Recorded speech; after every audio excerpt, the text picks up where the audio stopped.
My sister had always looked down on my job and said I could never be like her successful husband. Years later, when his business collapsed, my parents demanded I sell everything I owned to bail him out. I am 32 male, and I run a custom metal fabrication shop, which is apparently the most embarrassing thing a man can do, according to my family. 5 years back, I got married to Elise under the big oak tree on my grandmother's land. We set it up the way we wanted: hay bales for seats, wildflowers everywhere, a barbecue pit that had the whole clearing smelling incredible. My crew showed up in work boots. Elisa's friends brought homemade desserts and wore sundresses. It was perfect. My family treated it like community service. Dad rolled up in his Mercedes, checking his watch every 5 minutes like he had somewhere better to be. Mom kept looking around with this pained expression, probably doing mental math on how much we had saved by not renting a country club. My sister Bianca showed up with Reed, her husband, both dressed like they were going to a Forbes gala. The ceremony went fine. My buddy Ben was my best man, and when the officiant did the speak now or forever hold your peace bit, Ben fake coughed and said, "Can we skip to the food part?" Got a good laugh. Then came the speeches. Ben went first. Told a story about a steel shelf I had welded in college that collapsed and nearly took out our roommate. Everyone laughed. Then Reed got up. My brother-in-law had this look on his face, the same one he gets whenever he thinks he is smarter than everyone else in the room. He was 4 years older than me, and he had made sure everyone knew those years made all the difference. He had gone to business school. He worked in finance. He made real money, not metal shop hobby cash, to wait in a lease. He started raising his glass. The crowd followed. Honestly, when Bianca told me her brother was getting married, I thought she was joking.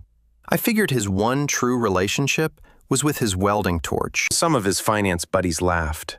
My friends did not. But then I met Elise. She is very earthy. He said it like describing someone who had not figured out how society worked. Makes sense. He works with metal, she works with plants. Match made in a hardware store. I felt Elisa's grip tighten on my hand. She was smiling, but I could see the edge in her eyes. Reed was not done. I remember when Bianca and I first started dating. She would tell me stories about Wade spending hours building go-karts and random metal projects. Meanwhile, I was reading about market trends and managing my portfolio. Some of us were born to build empires, but society needs both, right? Someone has got to make the fixtures for the boardroom. More laughs from his side. My buddy Shane muttered something that would have started a fight if we were not at a wedding.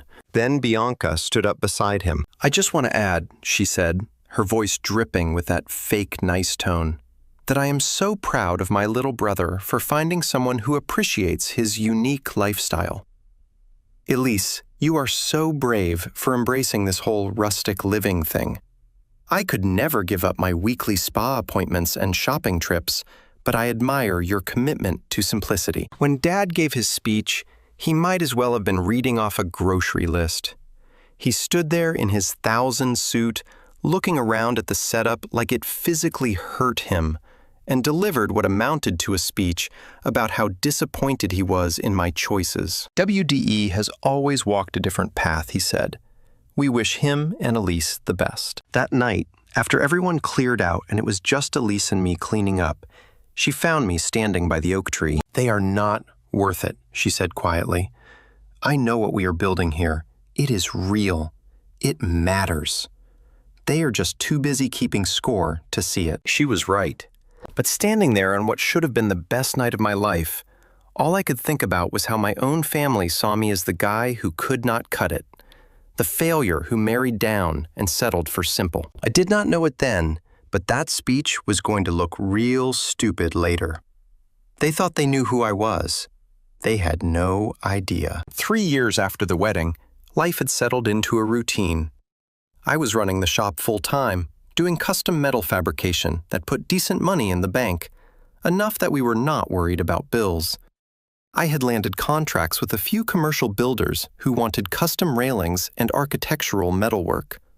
The work was steady. What my family did not know was that I had been experimenting. For the past 6 years, going back to before I even met Elise, I had been working on something in the back corner of my shop.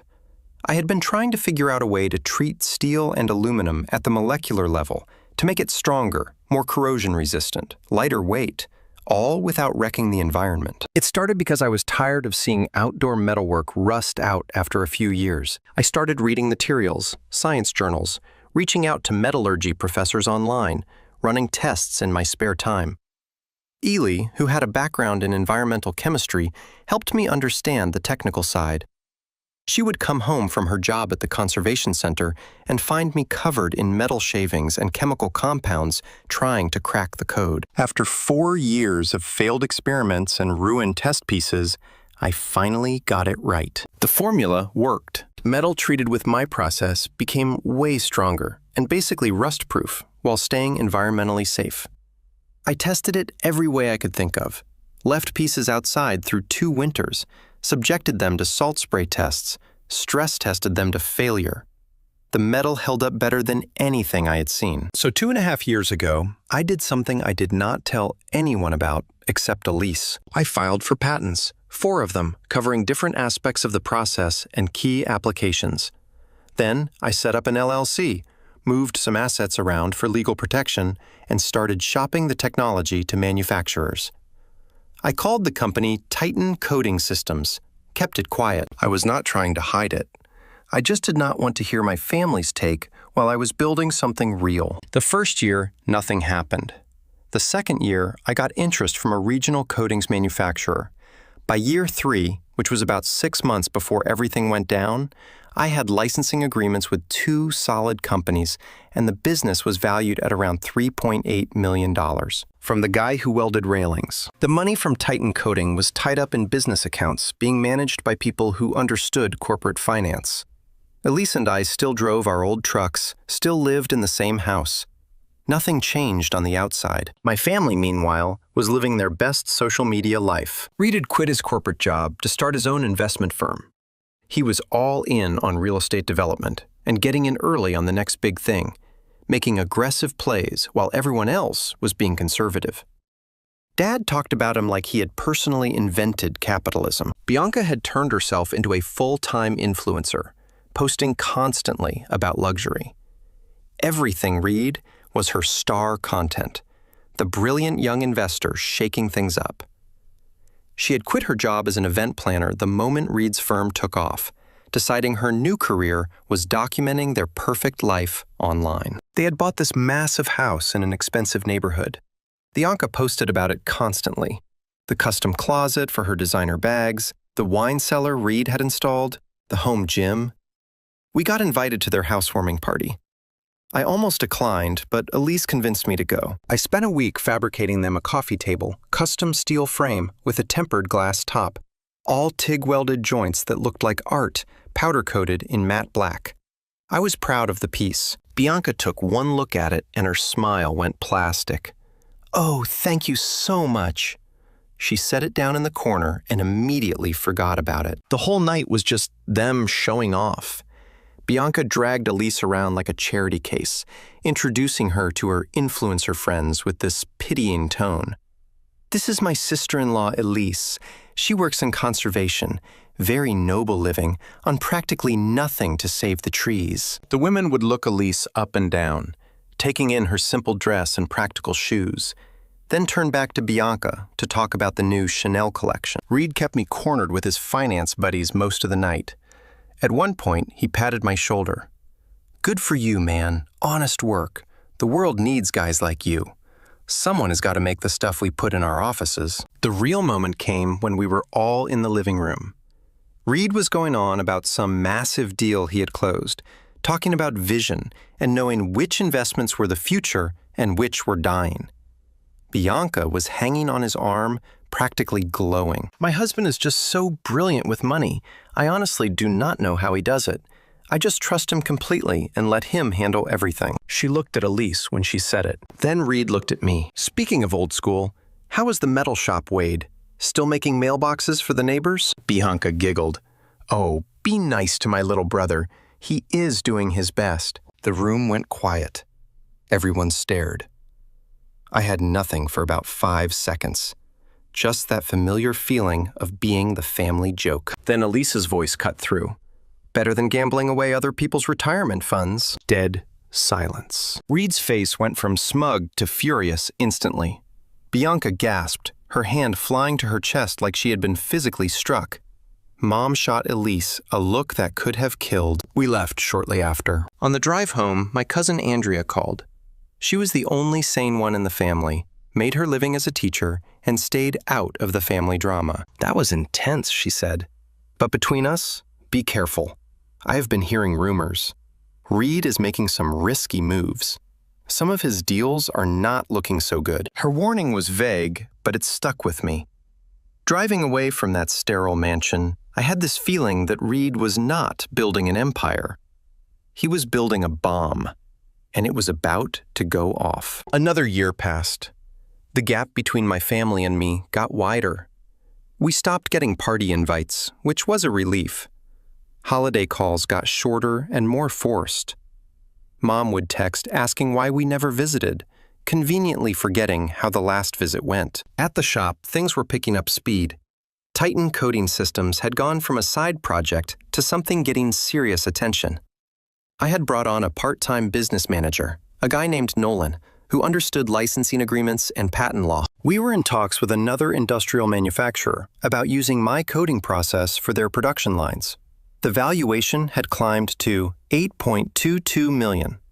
$8.2 million from a process I developed in the back of my metal shop. While my family thought I was making decorative gates, Elise had left her conservation job and was helping me full-time with the technical side of Titan coding. She understood the chemistry better than I did, helped me refine the formulas, and made sure we were not cutting corners on environmental safety. We made a good team. Always had. Then one afternoon in October, my phone rang. Andrea. She sounded scared. Wade, are you alone? I was in the shop. Yeah, what is wrong? It is Reed. He is in serious trouble. Like, potentially criminal trouble. I shut off my grinder. What happened? I was at your parents' last night. They thought I was busy, but I could hear them on the phone with Bianca. Wade Reed has lost everything. Not just his money, his clients' money. There is talk about lawsuits and fraud charges. My stomach dropped. How bad? Millions. He convinced a bunch of people to invest with him. Friends of your dad's old college buddies, even some of Bianca's family. He took all their money and made some massive bet that went sideways. The development deal was fake, or the land was contaminated, or something. I do not know all the details, but he is completely underwater. I thought about all those speeches at parties, all that talk about vision and knowing winners from losers. Why are you calling me? Andrea's voice dropped. Because they are coming for you. I heard your dad say it clearly. He said, you are the only one with real assets. He was talking about Grandma's land, the shop. He said, you owe it to the family. The nerve of it hit me like a punch. For years, they had treated my work like a hobby, my life like a consolation prize. Now that their golden son-in-law had crashed and burned, suddenly, what I had built was valuable. Suddenly, it was the family's safety net. He cannot be serious. He is completely serious. Mom is a wreck. She keeps saying Reed made one mistake and the family has to stick together. Bianca is apparently having a complete breakdown. They see you as the only way out. I heard Mom's voice in the background, calling for Andrea. I have to go. Just be ready. They are coming soon. The line went dead.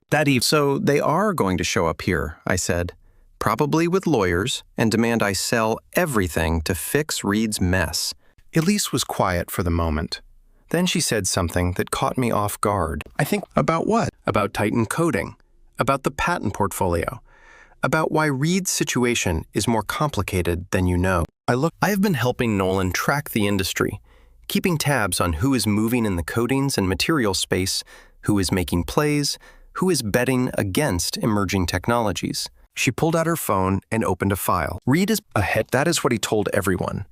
But he has been shorting stocks, making bets against companies he thinks will fail. She turned her phone to show me a financial document. I looked at the screen, saw Reed's fund name, saw a list of holdings, and right there at the top, highlighted in red, was the single largest bet he had made, a massive short position against Titan Coding Systems, my company. Reed had bet well over $1 million, including his client's money, that my company would fail. He was so convinced that his simple metal fabricator brother-in-law could not possibly have built something real that he had staked everything on my failure. And when Titan Coding succeeded, his entire position had blown up. He destroyed himself betting against me, I said slowly. Yep, Elisa's voice was ice cold. The universe is funny like that. I sat there processing it. Reed, who had spent years looking down on me, had literally gambled his future on me being a failure. And lost. We sat in silence, watching the last light fade. The legal threat arrived 4 days later. A courier delivered it to our door, fancy envelope with a law firm's logo I had never heard of. Inside was a letter. Given the family emergency and my moral obligation, I was expected to cooperate in selling my property to resolve Reed's financial situation. I had 1 week. After that, they would pursue all legal options to force a sale. They are threatening to sue you, Elise said, reading it, to force you to sell your own home. Can they even do that? No, but they are hoping you do not know that. She was already on her phone.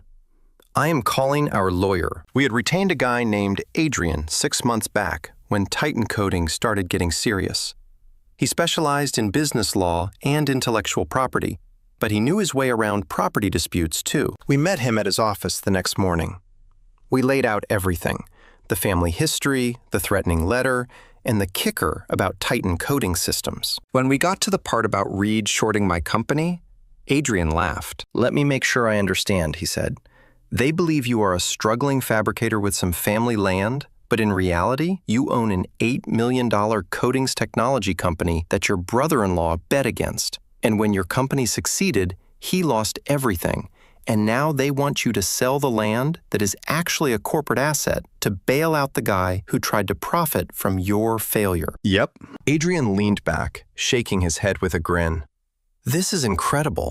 It is like watching someone punch themselves in the face and blame you for their broken nose." He explained that their legal threats were garbage. The land had been transferred to Titan Coding's corporate structure 2 years ago for liability protection. I could not sell it even if I wanted to. Any judge would laugh their case out of court in about 30 seconds. "So what do we do?" I asked. "Nothing. Let them make the next move. When that deadline passes, they will not file a lawsuit because any lawyer worth their license will tell them it is hopeless. They will come in person. And when they do, I want to be there." Why? Because the deadline came and went. Friday passed with no word. Saturday and Sunday were quiet. I almost thought they had given up. Monday morning proved me wrong. I was in the shop setting up a program on my CNC mill when I saw the cars, 3 of them, coming down the long driveway. Dad's Mercedes, Reed's Lexus, which looked less impressive than it used to, and a third car I did not recognize. I shut down the machine, walked to the house, and found Elise at the window, phone already out. "They are here. I see them." She hit a button. "Adrian, it is time." Short pause. "Perfect. See you soon." She hung up, looked at me. "Our lawyer will be here in 20. Until then, we listen. Let them talk." The cars stopped. Doors opened. Dad got out first, looking 10 years older than I remembered. Mom followed, eyes red like she had been crying the whole drive. Bianca stepped out, and she looked wrecked. Reed followed, looking worse. Lost weight, dark circles under his eyes. The third car produced a man in an expensive suit with a briefcase. Their lawyer, probably. They did not knock. Dad just opened the shop door and walked in like he owned the place. Everyone followed. I was standing by my main workbench, Elise beside me. We did not move. "Wade," Dad's voice was strained. "We need to talk. Seems like you drove a long way for a conversation we already had. The situation is critical." He was trying to sound authoritative, but it came out desperate. Reed is facing multiple lawsuits. Criminal charges are being discussed. We need to act immediately. He pulled out a folder and dropped it on my workbench. "Everything you need is here. Purchase agreement. We found a developer willing to buy the property. The money goes straight into escrow to settle Reed's obligations. It is clean, and it saves the family." "Saves the family?" I repeated. "You mean saves him?" Bianca stepped forward, and for the first time in years, she was not acting superior. She was begging. "Wade, please. He is your brother-in-law. He is family. He made a mistake, but you cannot let him go to prison. Please, I am asking you as your sister." "He did not make a mistake. He made a series of choices. Bad ones." Their lawyer cleared his throat. "Mr. Blake, you have a clear familial obligation here. The precedent for property transfers and family emergencies is well established." "Is it?" I said, "Interesting, because my understanding is you cannot sell something you do not own." The lawyer frowned. "The property is deed to you through your grandmother's estate. The title is clear." "Was deed to me. Past tense." Dad's face was turning red.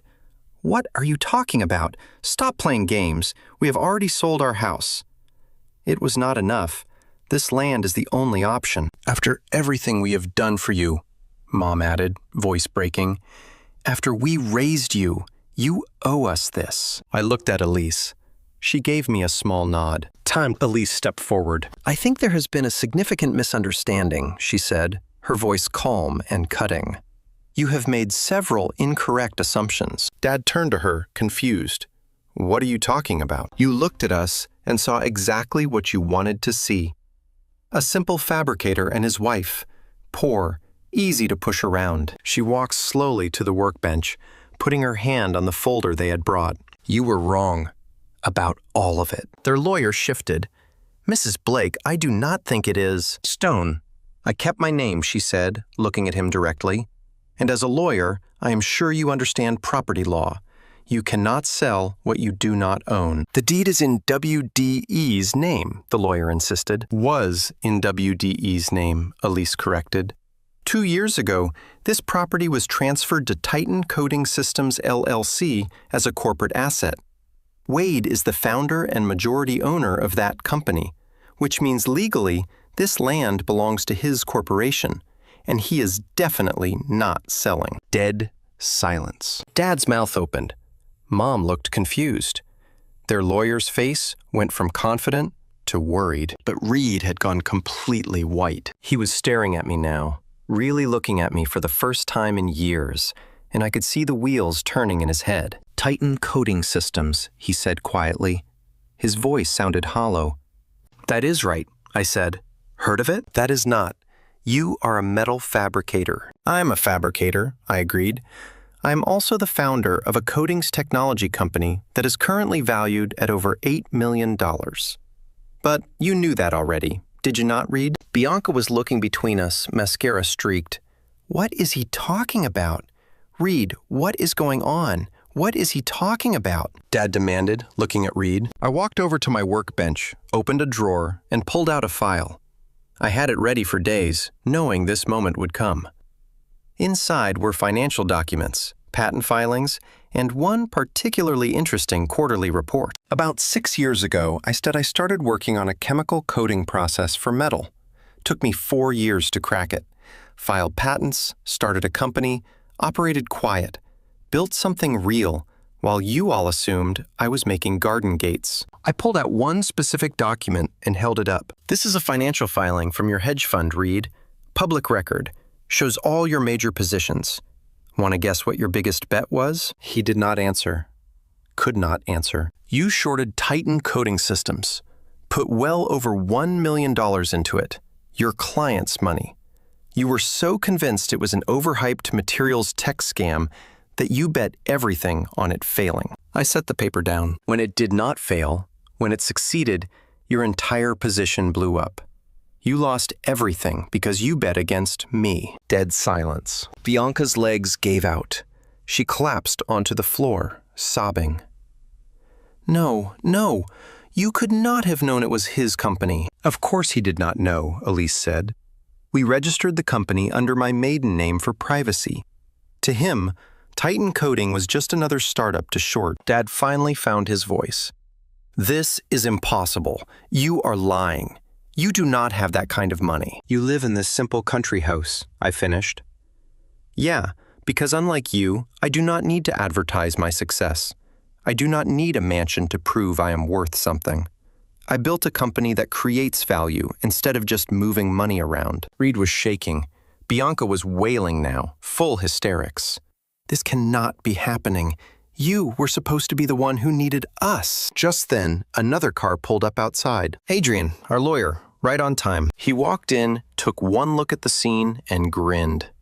Am I late? Perfect timing, Elise said. He set down his briefcase and pulled out his own file. For the record, I am Adrian, representing Wade Blake and Titan Coding Systems. I have reviewed the materials your firm sent. He looked at their lawyer. You are Brian from Preston and Moore, correct? Their lawyer nodded weakly. Good. Then I can tell you directly that your demand letter is legally worthless. Any attempt to force a sale would be dismissed immediately. And given the circumstances, I would probably file a harassment suit on top of it. He said it casually. Furthermore, Adrian continued, pulling out another document, I have done some digging into Mr. Reed's financial situation. The short position against Titan Coding Systems was not just bad judgment. There is evidence of misrepresentation to investors, telling them the short was based on insider information when it was actually just a hunch. That is securities fraud. Reed made a sound like he had been punched. I have not turned this over to the SEC yet, Adrian said. I wanted to give you all a chance to walk away quietly first. Their lawyer was already packing his briefcase. He headed for the door without another word. Mom started crying. How could you do this to us? We are your family. Family does not spend 30 years making you feel worthless. Family does not bet against your success and then demand you destroy yourself to save them from their own stupidity. I walked to the door. Get out of my shop. Get out of my life. None of them moved at first. I think they could not process that I was serious. Now, I said. Bianca was still on the floor, sobbing. Reed had to physically lift her up. Dad tried one last time. Son, you do not understand what you are doing. The consequences are yours to deal with. They shuffled out, looking defeated. The cars started, then they were gone. I stood there and felt something I had not felt in 30 years. Freedom. The next few weeks were quiet.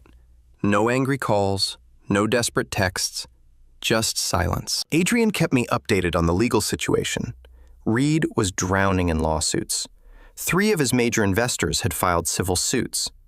Those lawsuits triggered SEC attention, and the commission had opened an investigation into his trading practices. His marriage to Bianca was hanging by a thread. They had moved into a small apartment on the bad side of town. Bianca had deleted all her social media accounts. Dad and Mom had sold their house at a loss and were renting a small condo somewhere.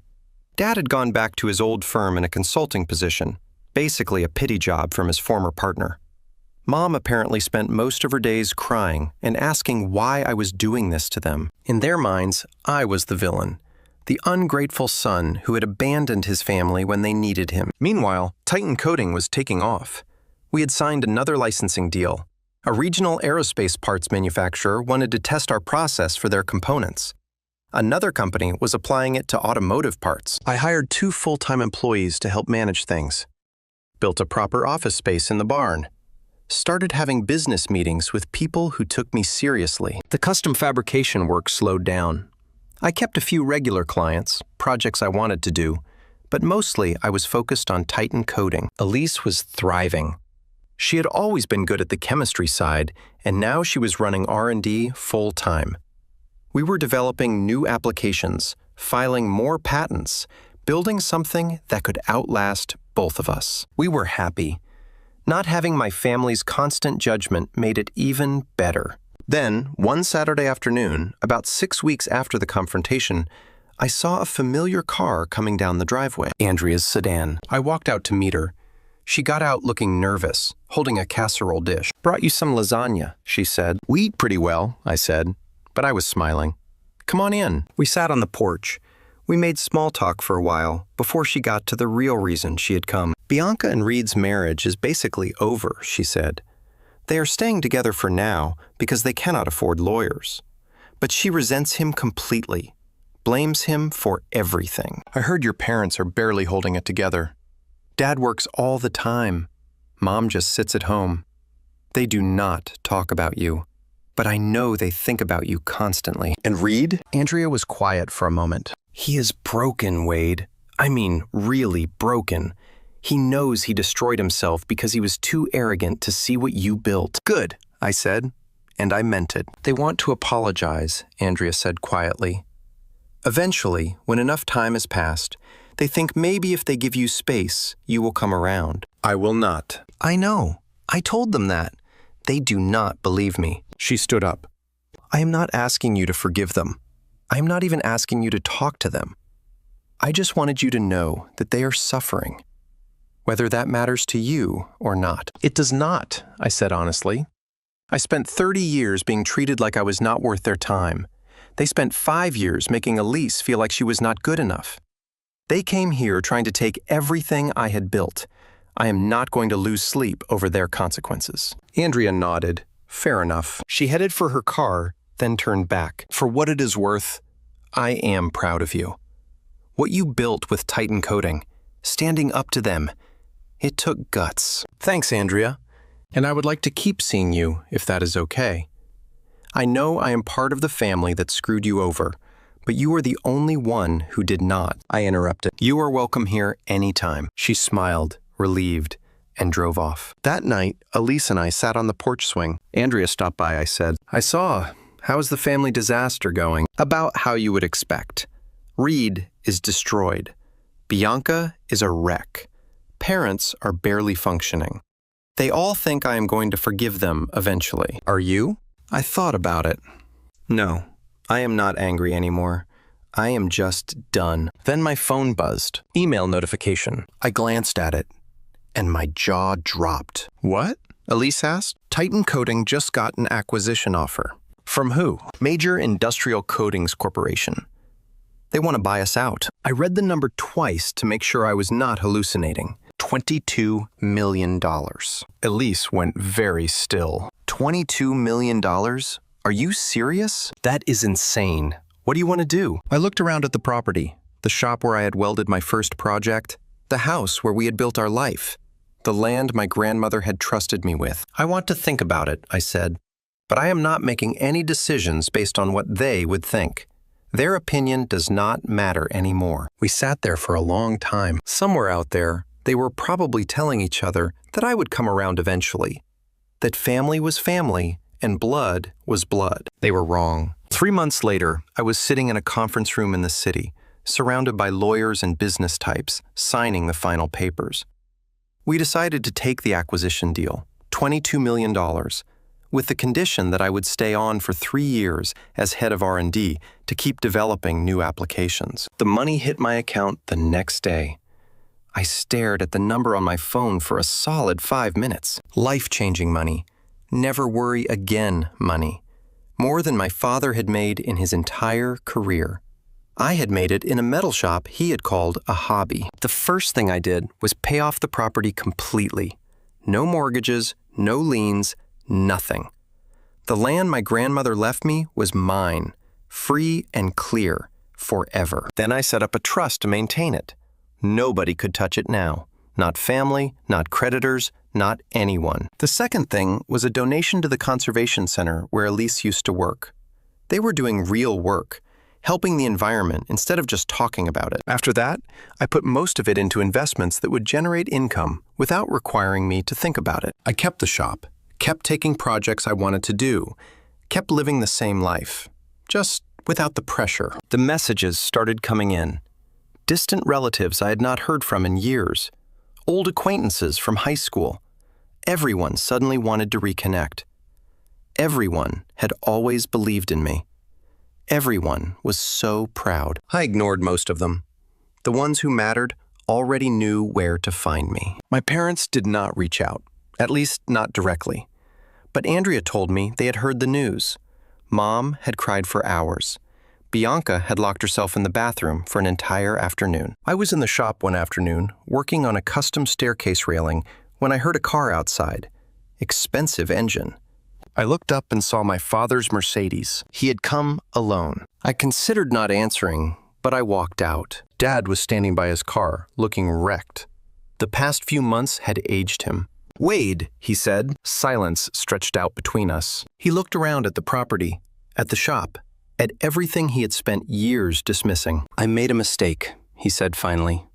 Many mistakes. I did not respond. I thought I knew what success looked like, he continued. I thought I was pushing you towards something better. I thought Reed was the one who had it figured out, that Bianca married the right kind of man. He laughed, but it was bitter. I was wrong about everything. Yeah, you were. I am not asking for forgiveness, he said. I do not deserve it. I just wanted you to know that I see it now. I see what you built, what you were always building, and I am sorry I did not see it sooner. I appreciate you saying that, I told him, but it does not change anything. You did not just make mistakes, Dad. You spent my entire life making me feel worthless. You chose Bianca and Reed over me every single time. You let them mock my wife at our wedding. You came here trying to take everything I built to save him from his own stupidity. I know. You do not get to apologize now that it turned out I was successful. You do not get to be proud of me now that there is money involved. That is not how it works. His face crumbled. What can I do? Nothing. Just never bother me again. Wade, you need to leave. He stood there for another moment, looking like he wanted to say more. But what was there to say? He got back in his Mercedes and drove away. I watched him go, and I felt nothing. I had spent 30 years trying to earn their approval, trying to prove I was worth something. I was done trying. I had created something that would outlast all of us. I had proven everything I needed to prove, not to them, to myself. My grandmother had left me this land, trusting I would do something meaningful with it. She had been right to trust me. I had taken her gift and turned it into something nobody expected, something real. I had chosen my path, built my life, played my own game by my own rules, and I had won.